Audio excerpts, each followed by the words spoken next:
Sports. How about sports growing up? Because I'm always really interested in this. You have done, just for the listeners' benefit, I mean, you've got a long history of half Ironman racing now. You've done multiple marathons. You've done crazy riding trips through Europe, both with myself and Chris as well. And you've taken on various adventures. So you are, by all accounts, in your middle part of your life, an endurance athlete. And I think this is always interesting. Sports growing up, were you always a runner, a cyclist, that sort of stuff? Has it always been a part of life? No, I would say what's interesting, because I was sort of reflecting on this, that the generation that came before me, my parents' generation, sport wasn't part of life at all. There was no examples. I think it was all just about work, really, and maybe you played. I think the closest they all got to sport was playing cards. That's in smoke-filled rooms.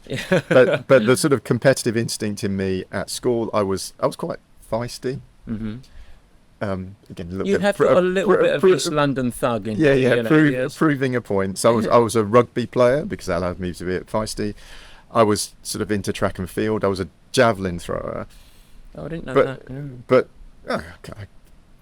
I competed at sort of slightly national level, actually. But the thing I was not 100%, I couldn't be more removed from endurance sports. I was the person always at the back if we had to go for long runs. I was at the back cursing, wasn't interested. Why are we doing this? Why are we running in our rugby boots to do?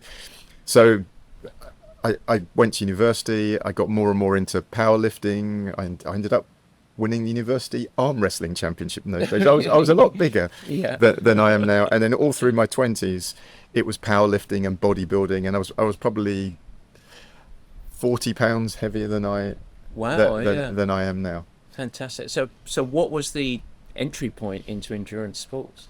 So it was Helen, my wife. So she was doing lots of circuit training classes. I was just into the bodybuilding. She said to me, "Come down and do this class down at the local YMCA." That will be no problem. I can lift heavy weights. I can go and do circuit training. I went to this class. You had to pair up. I was probably 29 at that stage, and I got paired up with a woman in her mid-50s. And halfway through the class, she stopped and put a hand on my shoulder and looked at me and said, "Are you all right?" Because I was just on the floor. We went to shuttle runs afterwards, but I got addicted. I ended up falling in effectively with the wrong crowd. There was a group of us all around the same age, and we just did more and more circuit training. Then someone said, "Oh, let's go and do something called Tough Guy," which is effectively like Tough Mudder, but it was a sort of precursor, Spartan type races. And someone said, "Let's do a marathon." Oh, that sounds like I could do a marathon. And so I've heard this thing called triathlon. Do you fancy doing that? So we did the London Triathlon back in 2003. Wow. And that was effectively the gateway drug. And then, do you know what we're never going to do? We all swore we would never do an Ironman. And how many have you done now? I've done 16. I thought you might know that count. Ironman.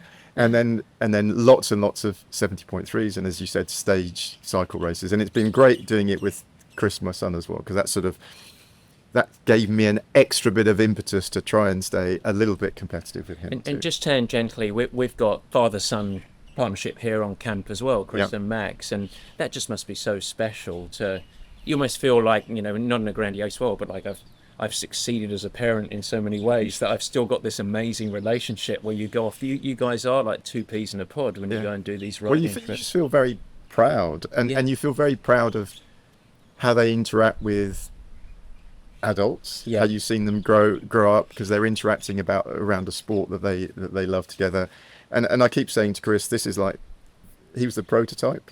When grandkids come along, I'll be really good at it.